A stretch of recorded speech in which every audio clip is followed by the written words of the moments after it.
We got breaking news. Defense Secretary Hegseth reveals the truth about Operation Midnight Hammer. Keeping you informed and engaged, now more than ever. This is Sekulow. We want to hear from you. Share and post your comments or call 1-800-684-3110. And now your host, Logan Sekulow. Welcome to Sekulow. Phone lines are open for you. And look, we got no guest on today. It's just me and Will. So guess who's going to be our guest? Hopefully you. So give us a call at 1-800-684-3110. I'm going to try to take as many calls as I possibly can over the next hour, not just wait until specific segments, because we do have some breaking news to cover. Of course, we are still talking about the conversation, the Pentagon. They went back and forth, and what's going on, Will? Because Pete Hegseth says, hey, he pretty much came out and made a moment revealing really what happened about Operation Midnight Hammer, revealing, look, they're having to really go out of their way now to try to debunk claims that this did not work. Right. However, that is only because the press has done this to them.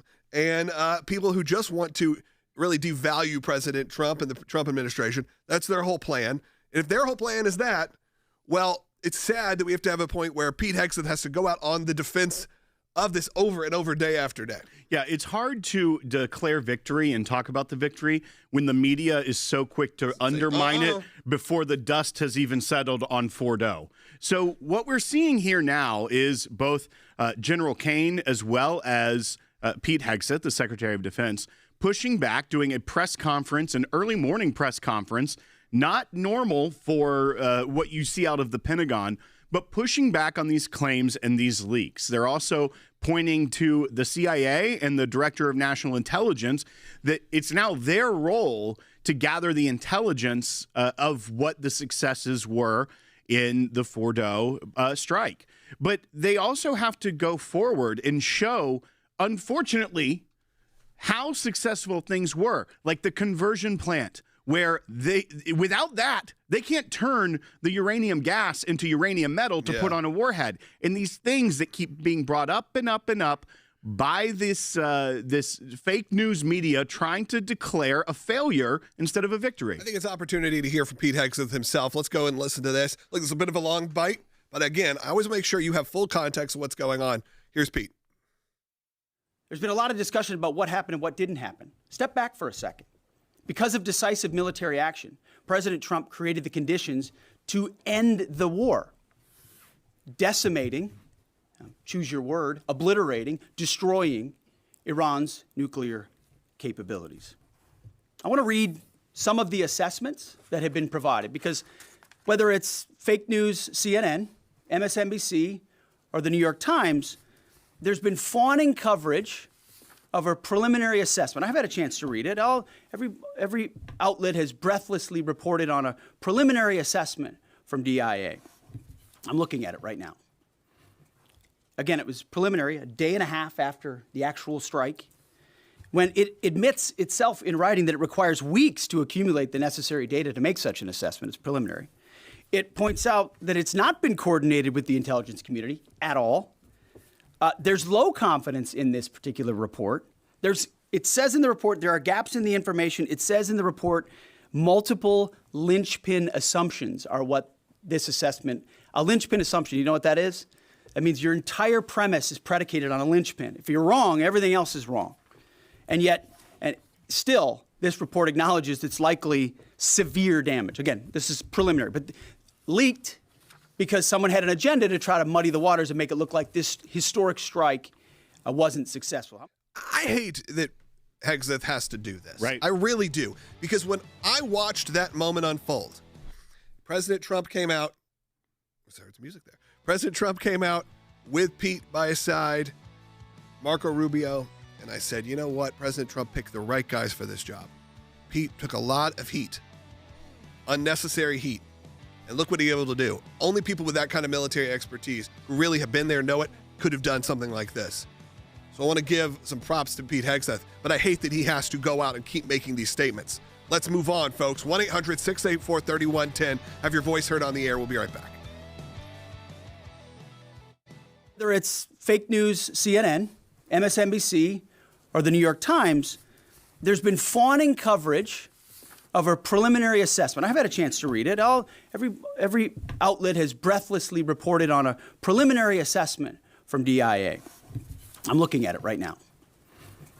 Again, it was preliminary, a day and a half after the actual strike, when it admits itself in writing that it requires weeks to accumulate the necessary data to make such an assessment. It's preliminary. It points out that it's not been coordinated with the intelligence community at all. There's low confidence in this particular report. It says in the report there are gaps in the information. It says in the report multiple linchpin assumptions are what this assessment, a linchpin assumption, you know what that is? That means your entire premise is predicated on a linchpin. If you're wrong, everything else is wrong. And yet, still, this report acknowledges it's likely severe damage. Again, this is preliminary, but leaked because someone had an agenda to try to muddy the waters and make it look like this historic strike wasn't successful. The CIA director now weighing in with a statement of his own saying, quote, CIA can confirm that a body of credible intelligence indicates Iran's nuclear program has been severely damaged by the recent targeted strikes. It's like in your DNA and in your blood to cheer against Trump. Because you want him not to be successful so bad, you have to cheer against the efficacy of these strikes. You have to hope maybe they weren't effective. Maybe the way the Trump administration has represented them isn't true. So let's take half-truths, spun information, leaked information, and then spin it. Spin it in every way we can to try to cause doubt and manipulate the public mind over whether or not our brave pilots were successful.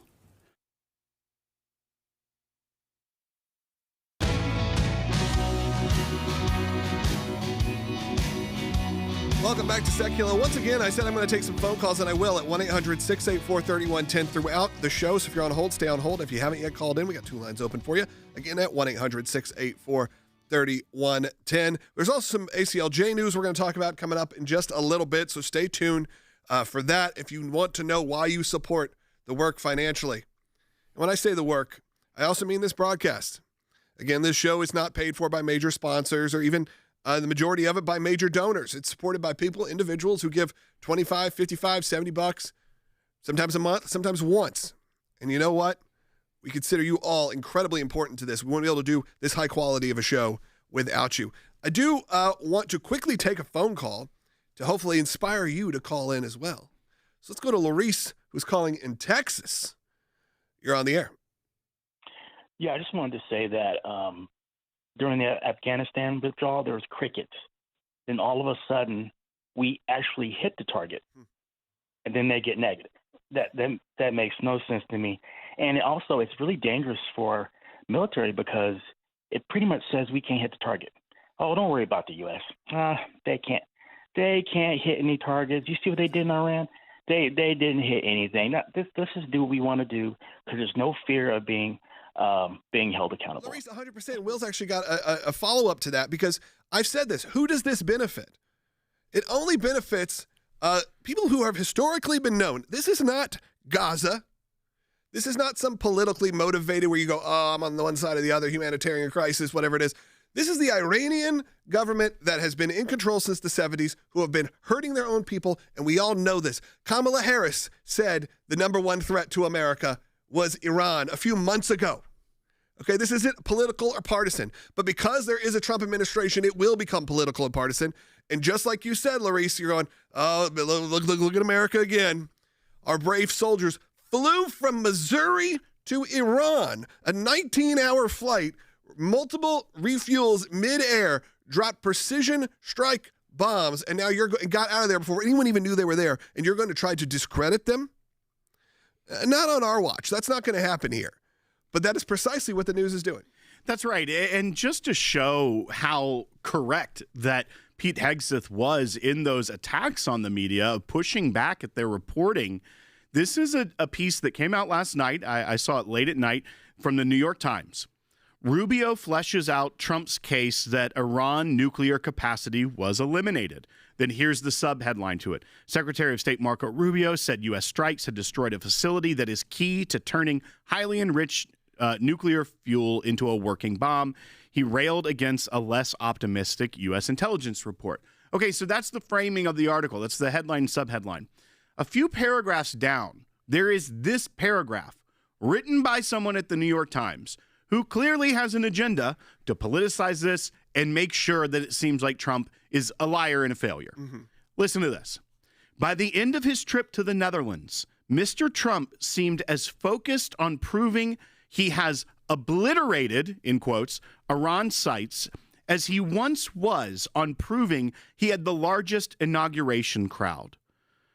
They are comparing the argument with President Trump. Everyone knew he loved to talk about the inauguration crowd, that is the same thing as him talking about taking out a existential threat to the United States and Israel, an Iranian nuclear program.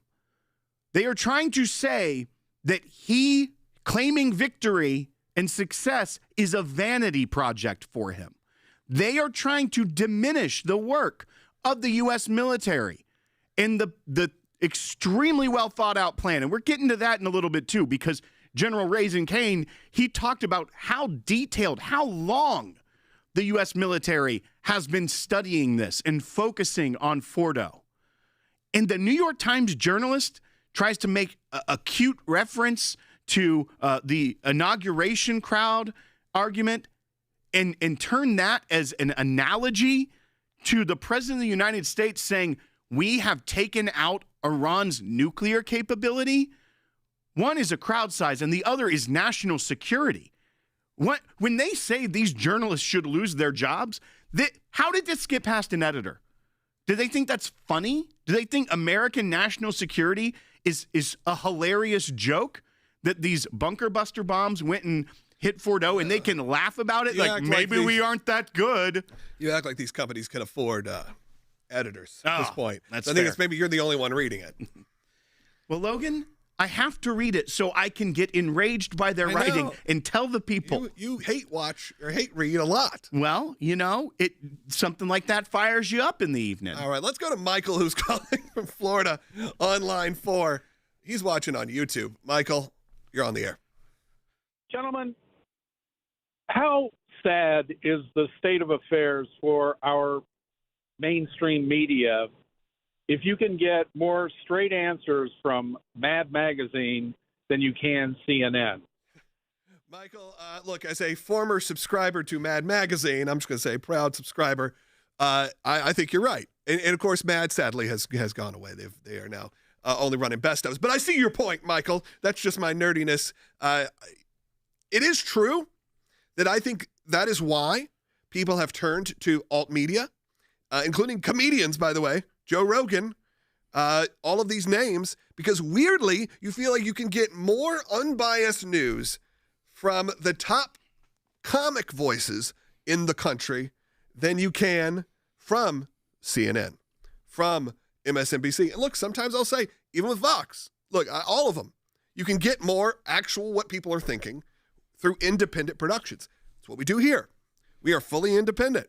Sure, we're on a lot of radio stations in your local markets. We're on the Salem News Channel, but none of them are telling us what to do and what to say.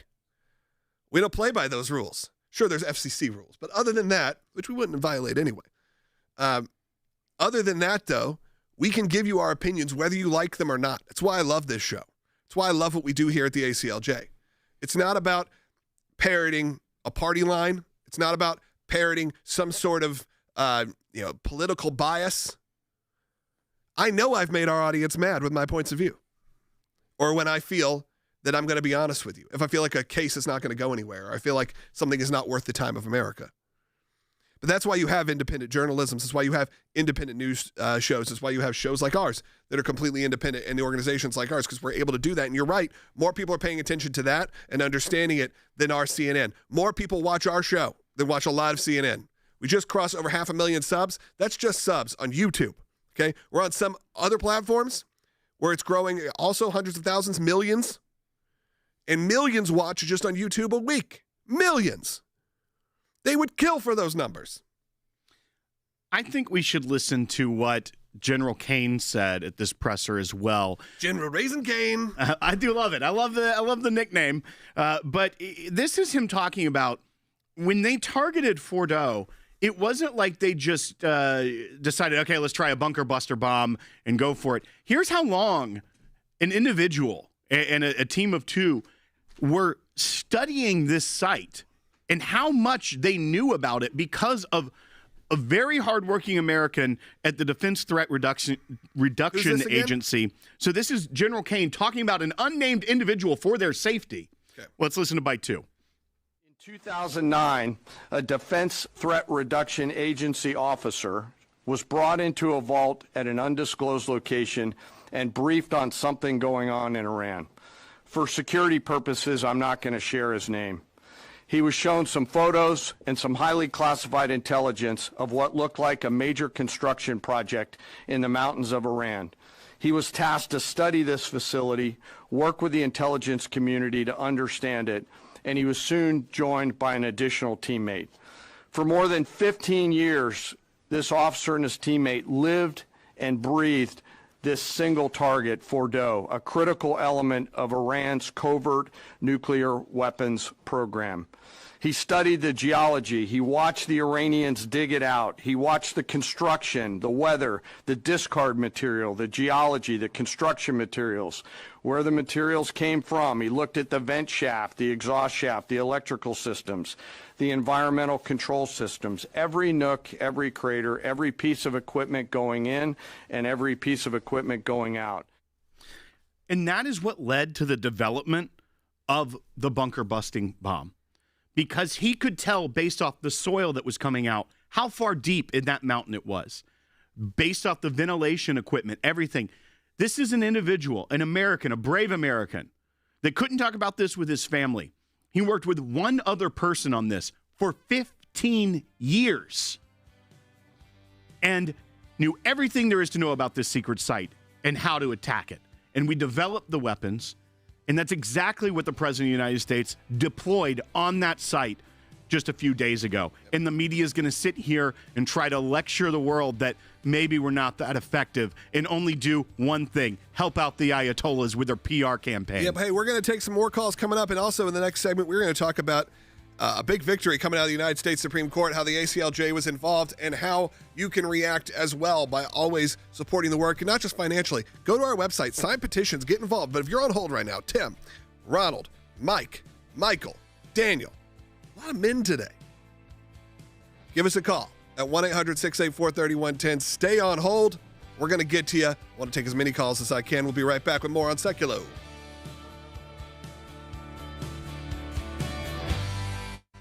This is Kelsey McGee, one of our attorneys at the ACLJ. The ACLJ has been deputized by the Missouri Attorney General to defend its lawsuit against Planned Parenthood. We are proudly standing behind Attorney General Bailey while he fights this lawsuit against Planned Parenthood. Planned Parenthood, in light of a constitutional amendment allowing unfettered access to abortion, is trying to say that sex-selective abortions are okay, that abortions for fetal diagnosis are okay, and that their clinics shouldn't have to sit and stand by the same rules that other medical clinics do in Missouri. The ACLJ believes with Attorney General Bailey that this is an egregious lawsuit that allows Planned Parenthood to care more about their political clout than it does to care about the patients they claim to serve. Planned Parenthood has to abide by the same sort of medical regulations that every other medical clinic in the state has to. Missouri is very much a pro-life state with laws. Their laws are very pro-life. But in 2024, there was a ballot initiative, like we always say, watch out for those, that came across and allowed abortion. This amendment came in and it gave this reproductive health care right, just this vague right to reproductive freedom. And Planned Parenthood is saying, since we have this right, it literally gives us basically an unfettered right to abortion. That means you cannot tell us that we have to use sterile surgical instruments. Yeah, you that can't means tell no us medical, right. All the things you would need to have a medical facility. Absolutely. That gives them the option to not abide by these rules. Right. You don't need a doctor. All these rules and regulations that Missouri has on the books, Planned Parenthood is arguing those are all gone. So we are in there as the ACLJ defending Missouri on the ground as Special Assistant Attorneys General. Yeah, it's always important to understand the breadth of the work the ACLJ does. That it is not just focused on one issue, that we're not just focused on reporting the news, that we are out there changing the law.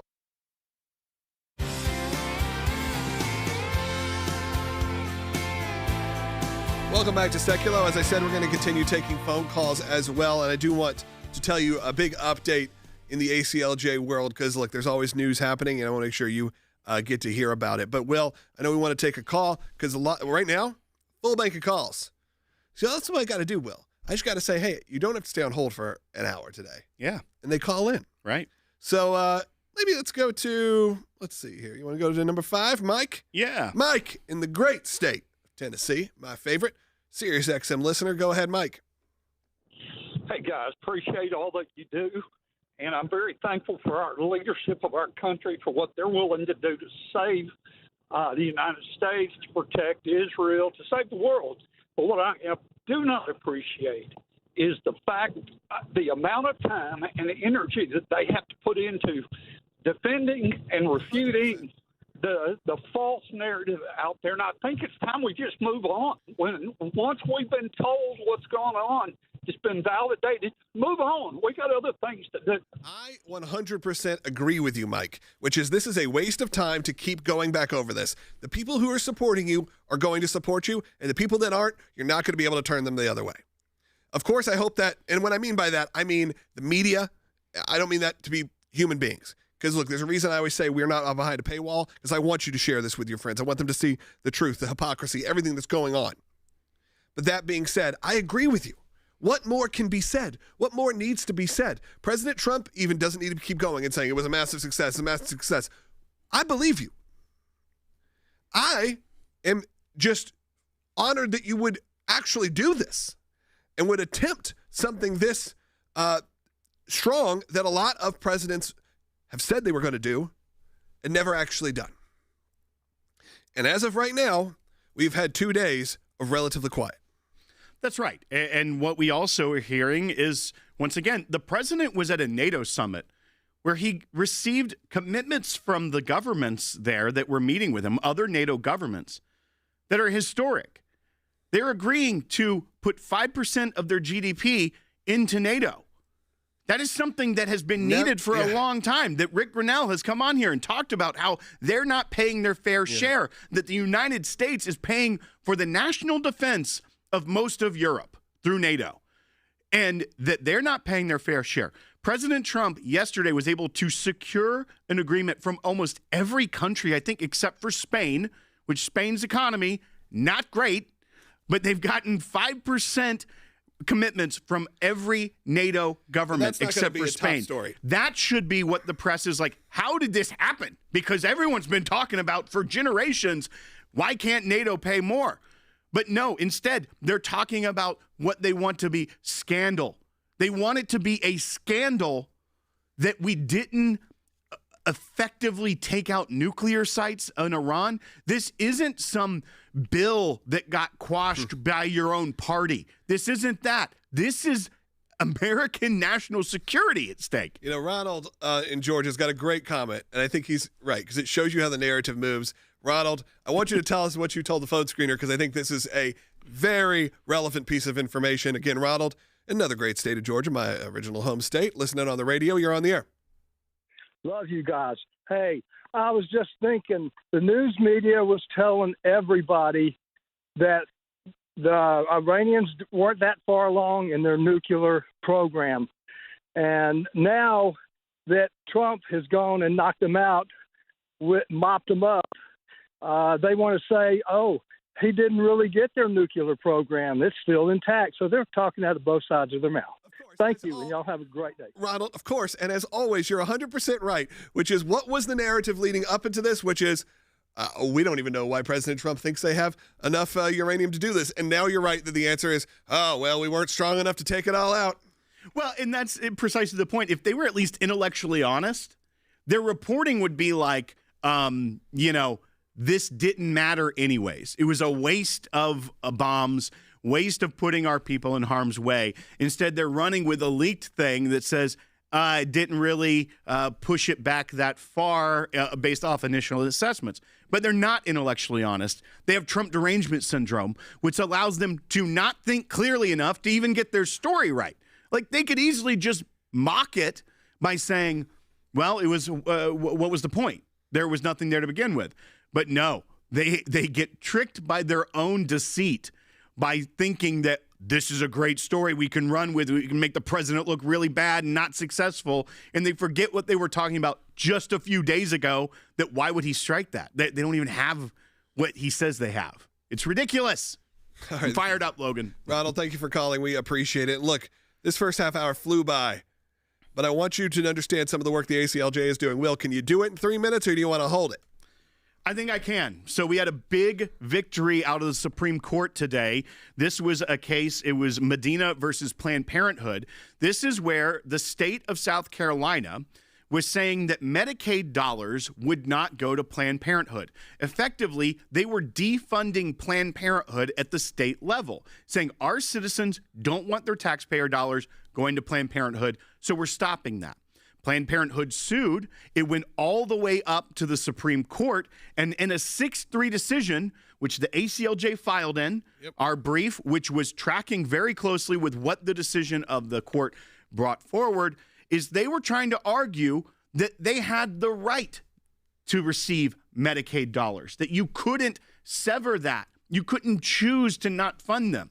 The Supreme Court overturned that. In the way it was very technical, as the court does, they decided Planned Parenthood doesn't have the right to sue the state to get Medicaid funding back, effectively paving the way for states to follow South Carolina's lead and stop giving Medicaid dollars to abortion clinics.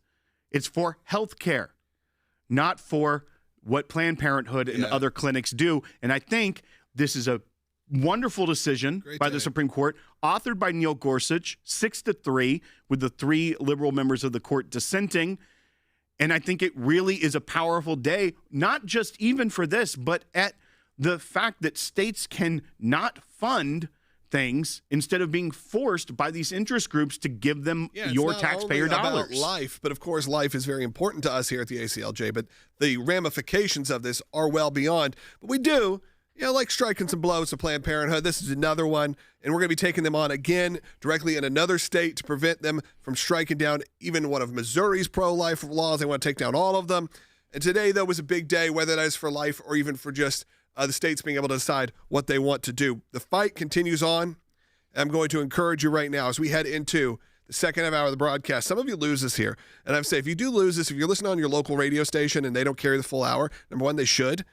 But either way, we got a great interactive experience going on YouTube and on Rumble. And really, you can go there directly by going to aclj.org or downloading the ACLJ app. So I always encourage you to listen to the show live when you can, 12 to 1 p.m. Eastern time. You can work your way back from there because it is always, we're covering breaking news. We're covering what's happening. We are making sure we stay on task of what's happening. You may hear this show later on and the world has already changed. That's okay. You can always catch us up later on the podcast feed, again, or on YouTube or on Rumble. But you can support this show. I see a lot of people saying, hey, no more of legacy media. We got to move on. Well, the only way we can move on is to have independent sources like ours that can continue on. And you can make a tax-deductible donation to the ACLJ, which includes supporting this show by going to aclj.org. And if you can, you become a monthly supporter. So we don't ever have to put this behind a paywall. Because people like you say it's important to get the word out there. Scan the QR code that's on your screen, or again, go to aclj.org. Second half hour coming up, and this is a very short break. We're only gone for less than a minute. We have one line open. Who's going to take it? 1-800-684-3110.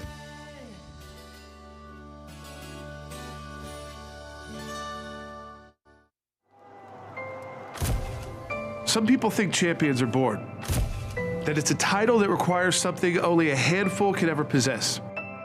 But being a champion only requires a decision, choosing what is right even when the loudest voices in the room say it's wrong, or that it can't be done, and then following it through no matter the cost. It can be a difficult stand, but it's one any of us can make, including you. You can change things. You can make a difference. You can be a champion. We cannot do what we do without you. By becoming a monthly donor, you can become a champion of life. A champion of liberty, a champion of freedom. Please join us. Become an ACLJ champion today.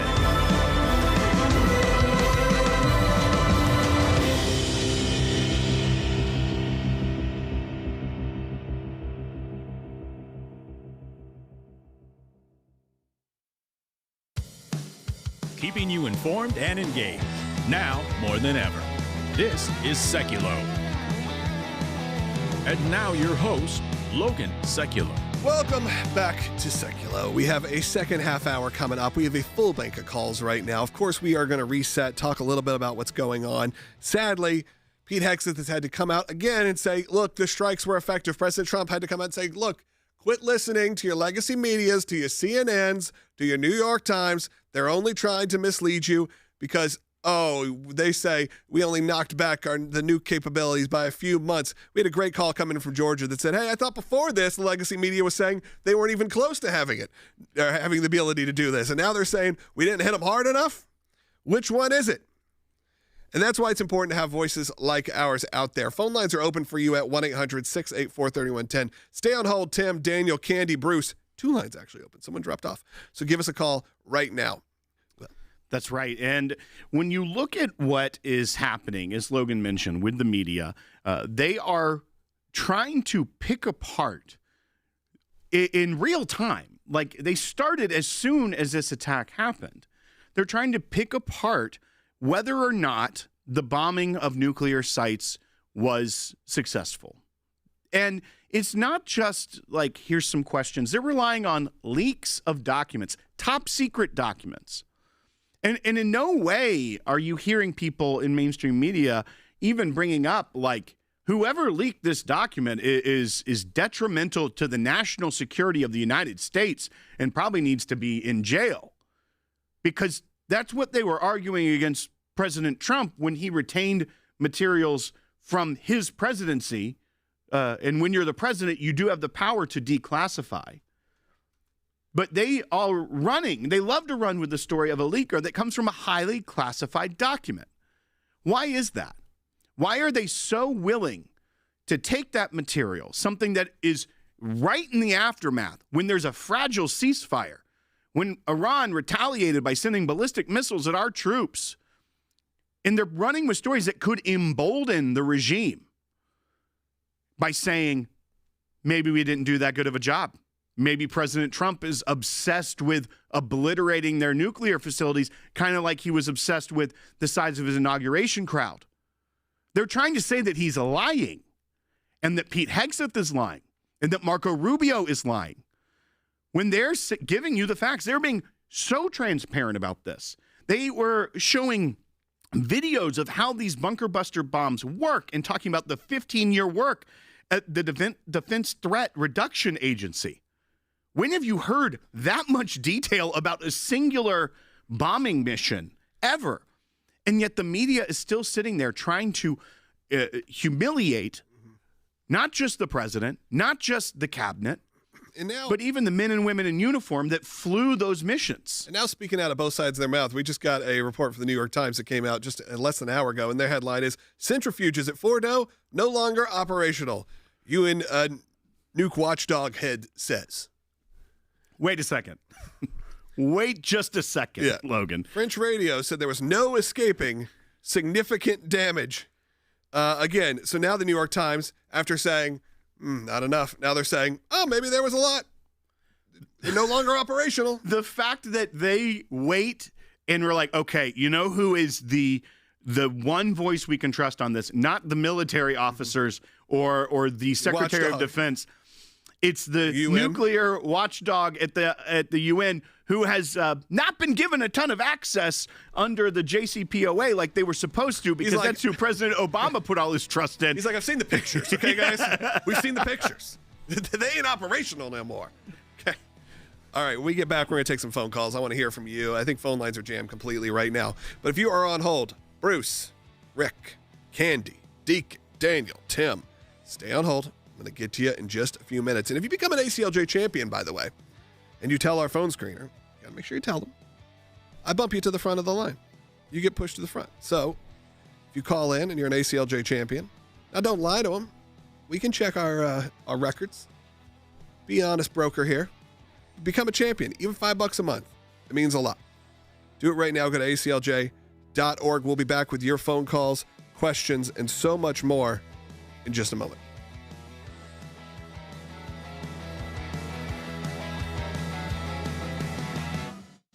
Where's the leadership at?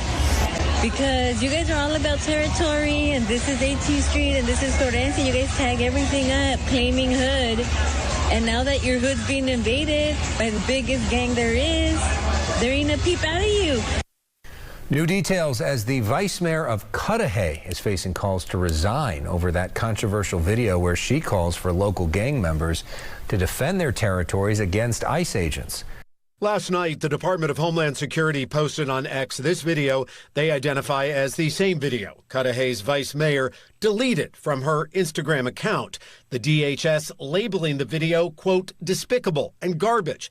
Tonight, her attorney sending NBC4 this statement that begins, Dr. Cynthia Gonzalez called upon her local community to exercise their First Amendment rights to free speech and assembly to express their views on recent ICE enforcement actions. Her message was entirely peaceful and aimed at encouraging civic engagement through lawful and constructive means. I want to know where all the cholos are at in Los Angeles. And new reaction from the union representing LAPD officers. The LA Police Protective League slammed Gonzalez, saying her remarks put law enforcement at risk. The union releasing a statement that reads in part, quote, her actions are deplorable and potentially illegal. She should resign and she should be prosecuted if what she called for broke the law. Above the video the federal agency posted on X, the DHS telling its 2.5 million followers she calls for criminal gangs, including the vicious 18th Street gang, to commit violence against our brave ICE law enforcement. She was calling upon the gangs to defend their turf, and they only know one way, and that's through violence. The union that represents the LAPD agrees. She has no business being in public service whatsoever.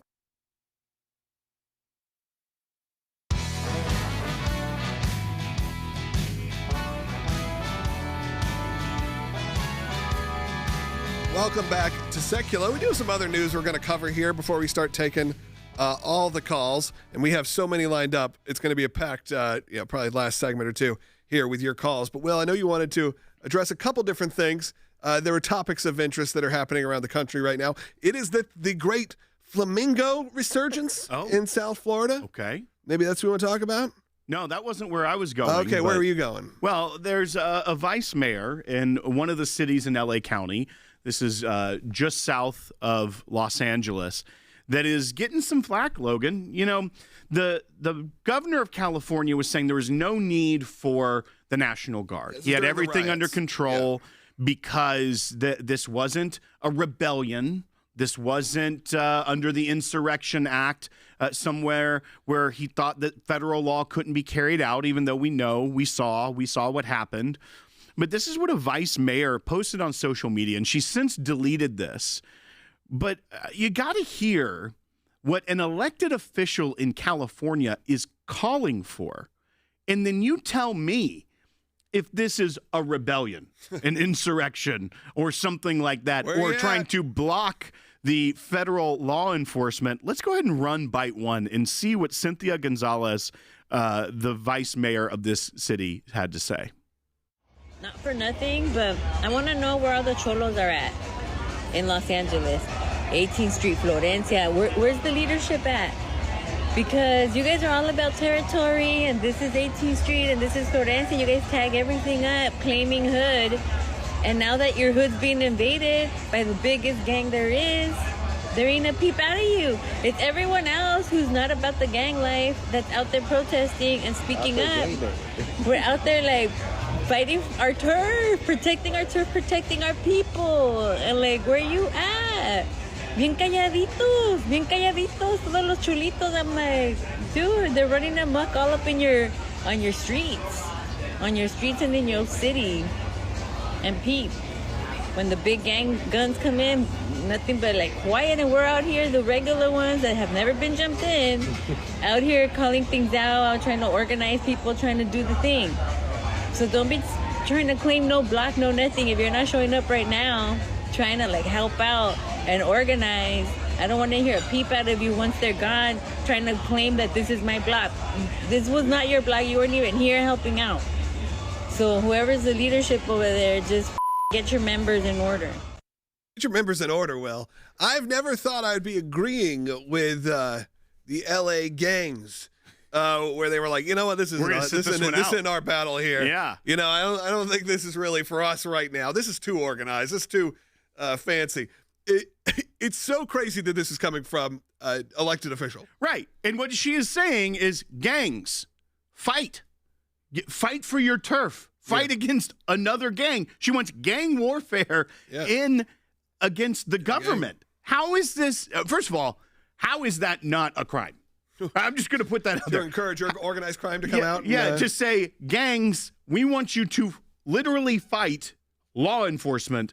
I feel like there's some statutes that are being violated there. Yeah. But just in reality, even if it's not criminal, how are you not stepping down and resigning? Now, her attorney put out a statement, said, no, she wasn't calling for violence. She was just saying stand up and show up and be there. Does she know what all these people look like? Is she that deep into the gang life to where she's like, I'm looking around and I don't see you. Where you at? Unbelievable. You're not wearing the proper colors. So maybe sending in the National Guard was the right thing if the elected officials are calling for gang violence against the government. It gives me more respect for the gangs. That they're like, this is not our fight. Yeah, this is not our fight. Not our. She's like, it's not about their turf and all that. It's like, yeah, you know what? They know when to get involved and not get involved. All right. We also wanted to talk about, and look, I don't know how we're going to even segue into this, but well, there's been a lot of talk about alligator Alcatraz. Yeah. That's going on in Florida. And I mentioned earlier that flamingos are giving Florida a second look. I saw that as a headline in the Orlando Sentinel today, that flamingos have been going, you know what? We're going to check Florida out again. Under DeSantis, we left. We thought we weren't welcome, but we're back.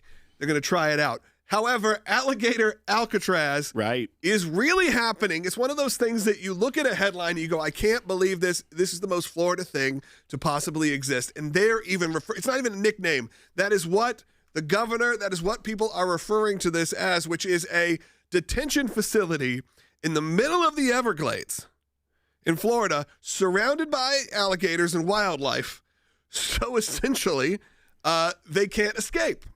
Now, this also is on a former airport, right? So they think that this could be an option to get people in and out because these are deportation flights. A training airport that was in the middle of the Everglades. So I think for training and situations like that, it's not amongst a lot of things. So when you're doing training flights and all this, you're not putting civilian and stuff at danger.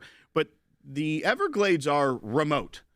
Vast swampland, vast alligator infestation. By placing this center here, which could hold up to 5,000 people, one, there is the thought it has a runway, that it wouldn't have to then transport migrants to a different place to then be removed from the country. But as well, it's so remote that no one's going to really be able to escape from it unless they do so at their great peril. But then also it is convenient to be able to have flights in and out.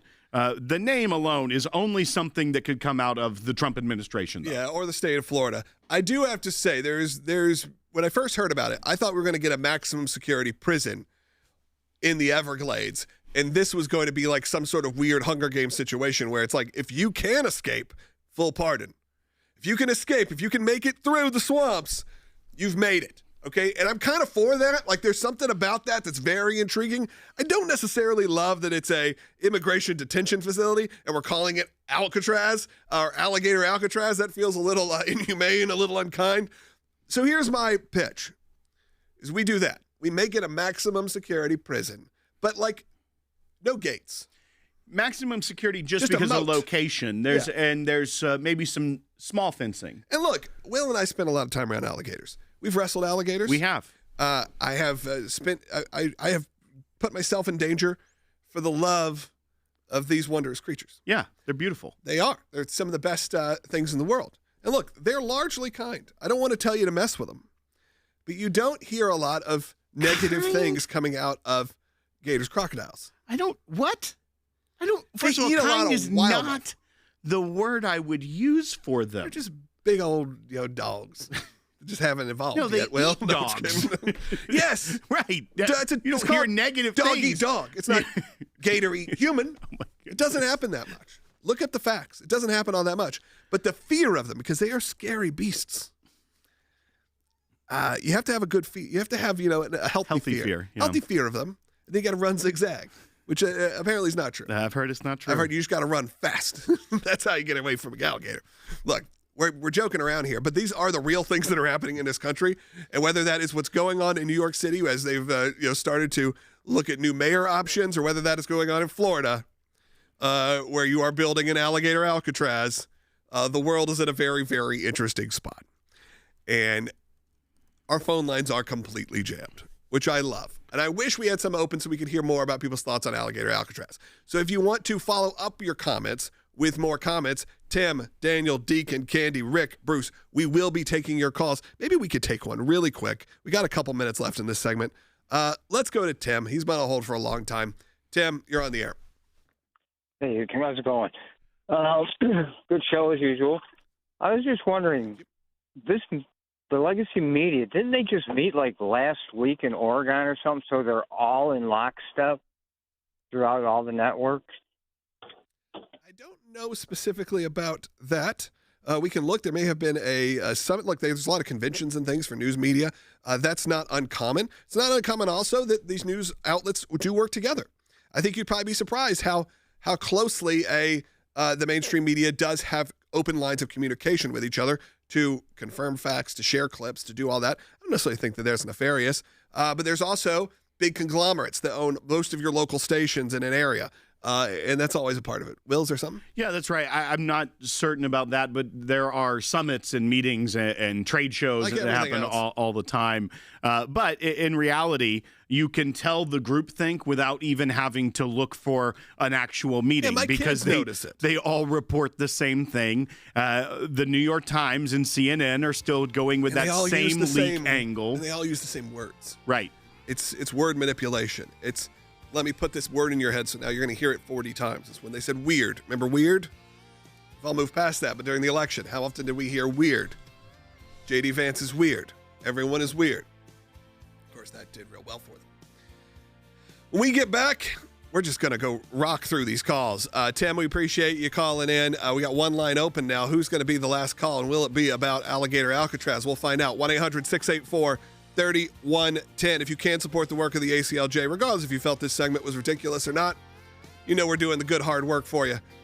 Call in if you can, but also support the work again at aclj.org. We're going to be right back with the last segment of the day. We're going to head all over the country to hear from you.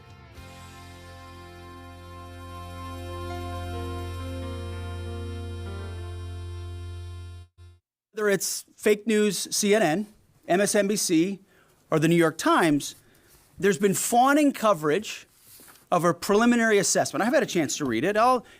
Every outlet has breathlessly reported on a preliminary assessment from DIA. I'm looking at it right now. Again, it was preliminary, a day and a half after the actual strike, when it admits itself in writing that it requires weeks to accumulate the necessary data to make such an assessment. It's preliminary. It points out that it's not been coordinated with the intelligence community at all. There's low confidence in this particular report. It says in the report there are gaps in the information. It says in the report multiple linchpin assumptions are what this assessment, a linchpin assumption, you know what that is? That means your entire premise is predicated on a linchpin. If you're wrong, everything else is wrong. And yet, still, this report acknowledges it's likely severe damage. Again, this is preliminary, but leaked because someone had an agenda to try to muddy the waters and make it look like this historic strike wasn't successful. The CIA director now weighing in with a statement of his own saying, quote, CIA can confirm that a body of credible intelligence indicates Iran's nuclear program has been severely damaged by the recent targeted strikes. It's like in your DNA and in your blood to cheer against Trump. Because you want him not to be successful so bad, you have to cheer against the efficacy of these strikes. You have to hope maybe they weren't effective. Maybe the way the Trump administration has represented them isn't true. So let's take half-truths, spun information, leaked information, and then spin it in every way we can to try to cause doubt and manipulate the public mind over whether or not our brave pilots were successful.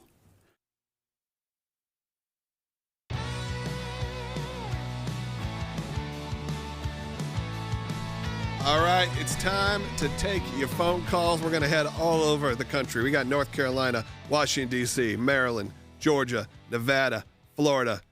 It sounds like Mambo number 5. I feel like I think I did that to the beat of Mambo number 5. You did. We got Nevada and Florida and Georgia and Maryland. All right, let's go ahead and take them. Let's just go in the order they came in. Daniel's calling from Washington, D.C. Daniel, you're on the air. Oh, thank you for taking my call. You have been talking about the mainstream media lying to the American people all the time. But my question is, why, when I go to a federal government building, why do I see CNN on this TV screens? That's my problem. And when you listen to a lie long enough, you begin to believe it. So our federal workers should not be listening and looking at lies all day long, every day while they're at work. Yeah, President Trump, if you're listening, I think Daniel's got a good point. Yeah, maybe we can have a ban on CNN on federal TV screens. I don't know. They'd probably sue, say that's against the First Amendment or something. But Daniel, you bring up a good point, is that what would you put on? They are definitely not PBS, even though we fund it. Yeah. I don't know, some children's programming, just to make it lighthearted. Maybe Bluey. People love Bluey. People love Bluey. Is a universally loved. I don't know. I'm probably gonna get hate in the chat for suggesting that. So, Superbook. Oh yeah, just put just Superbook indoctrinate on. everyone. Yep. All right, I like that's good. Superbook. Daniel, but you know what? I'll tell you a little inside baseball here. Some of those stations do pay to be in those facilities. Right. We have been approached by organizations that want to put you in airports. So those TVs you see on in airports, a lot of times those are placed. That's not like the guy went up and turned it on. They're paying to be there. That's almost advertisement. So know that. I think you don't know how often you're being advertised to. And sometimes it's like that. It's subtle and it's happening. And I think you're right. Let's go ahead, continue on. Let's go to Candy in Georgia on YouTube. Candy, you're on the air. Oh, at first when I saw this on the news, I was upset, but now I'm kind of amused that the Ayatollah Khamenei is saying he got the victory over the U.S. and Israel when we wiped out their nuke sites. And as far as the alligator Alcatraz, I kind of amused by that too. It's like, okay, if they're not going to have guards or limited amounts, how are they going to feed these people? They're going to drop it, you know what I mean? Yeah, Candy, that's funny. Coming on your first point, though, the clip of the Ayatollah is saying that it feels like it's out of The Dictator. Like the Sacha Baron Cohen movie. It felt so hilarious to be like, actually, we won. And that was, I think, something that came out over the last couple days. But you know what? I actually am shocked about it. Because, we did see it. We did see that he said the fact that the Islamic Republic has, that was a different one, but he said, my congratulations to our dear Iran's victory over the U.S. regime. The U.S. regime entered the war directly because it felt that it didn't. The Zionist regime would be completely destroyed. It entered the war in an effort. And then he also said that we slapped them down. He said he delivered a hand slap to America's face. With their little response. Maybe he's a fan of, the Dana White power slap. He's watching on Rumble. Logan, here's the most surprising part because, the legacy media here have been doing such a great job carrying water for the Ayatollah. I'm surprised that wasn't breaking news. Iran declares victory and be like, we have finally heard from the dear leader, the Ayatollah. I got it like that. New York Post, though, this is their headline. Iranian supreme leader crawls out of bunker to ludicrously claim victory over Israel. Tehran delivered a hand slap to America's face. Pretty funny. All right, let's move on. Thank you for calling, though. Let's see. Two of you called in within seconds of each other. So I'm going to not go to you next. I'm going to Bruce first in Florida. Bruce, you're on the air. Thank you for taking my call. One of the things I wanted to talk about the legacy media, I think they're working very hard to prove themselves right after being proven wrong so many times over the past number of years. And I think that CNN is using this as an opportunity to get back on the map again, since they are being considered to be separated from Discovery Channel due to non-performing numbers, decoupling the asset. So I think it's a Hail Mary for them, but I think it's going to actually do the opposite. All right. Thank you so much for your call, Bruce. I think a lot of people do. You look at the numbers. Numbers don't lie. And I saw one person said, just because numbers are down doesn't mean that the accuracy of the media. No, but it also means your audience is not there and doesn't trust you. So they could be like, yeah, just because your numbers aren't as big doesn't mean you are untrustworthy, but it also means you've lost your audience. And there's a reason behind that. Continuing on, Rick in Nevada. Rick and Deacon, they were like battling it out for 1 second. I don't know who got first. Technically, Deacon, I think, is a half second. Well, we already got Rick. Rick in Nevada, watching on Rumble.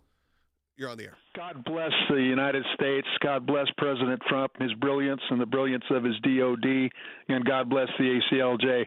Now, regarding the Supreme Court and its battles with the Planned Parenthood, why doesn't the Supreme Court levy a $100 million fine against the Planned Parenthood and put an end to these frivolous suits once and for all? Well, I mean, I don't know if the Supreme Court would even consider it a frivolous suit, even though they said they didn't have the right to sue. It was a little bit untested. That whether or not the Medicaid programs could pick and choose which providers, and they tried to use a portion of the law, the Civil Rights Act, or something of that nature, where they were saying that you can't discriminate against persons who want to use the doctor of their choice and things of that nature. So. I like where you're headed, because I feel like the American people need to claw back some of the money that has gone to Planned Parenthood over the years, but I don't think that would be the way to do it. All right. Thank you, Rick, for your call. Continuing on, Deacon now in Maryland. Deacon, you're on the air. Thank you. Go ahead. God bless my military. I have 5 children. 3 of them are on active duty. God bless the military. All right, Deacon, thank you so much for calling in, and we appreciate their service and everything that they've done, and we really do. Thank you for calling, because I think that it's an important time to remember when you have some kind of besmirchment of the military and what's been happening and saying, oh, they didn't quite do as good of a job. You have 3 kids who are currently serving, and people have to understand the sacrifice that you and your family and other people go through for that. So know how much we appreciate it. It's why we're not just going to sit here and listen to the lies that are coming out about them. When you have to, again, just the basic facts. Some of our American servicemen and women got on jets, flew from Missouri to Iran, strategically hit facilities, nuke facilities, and then were able to leave without a shot being fired, without anything happening. That is because of their courage and because of their bravery and because of their intelligence, and know that we appreciate it. Let's go to Janet now, though, in North Carolina. Last call of the day. Janet, you're on the air. Hi, dear. Thank you for taking my call. But my specific question was regarding the Smith-Mundt Modernization Act regarding print media or, mainstream media. I guess it was President Obama that allowed them to deliver propaganda news. So is that something that we need to revisit, look at, and change that? It's tough. I'm only cutting you off because we're running out of time. I think it's tough to start censoring organizations and start having I don't know if you want the government to get more involved in how news media runs. I think that's a slippery slope. Because remember, you may like it right now under President Trump, but you may not like it under whoever's the next Democrat president. And look, there will be in our lifetime. Let's not kid ourselves. It's always kind of going back and forth. So I think any sort of moves to censor media or to really even just give them some sort of barriers, it's very concerning for me as a free speech activist. With that, though, we got to wrap up the show. Thank you so much for listening. Thank you so much for watching. We'll be back tomorrow with a brand new show, ACLJ.org.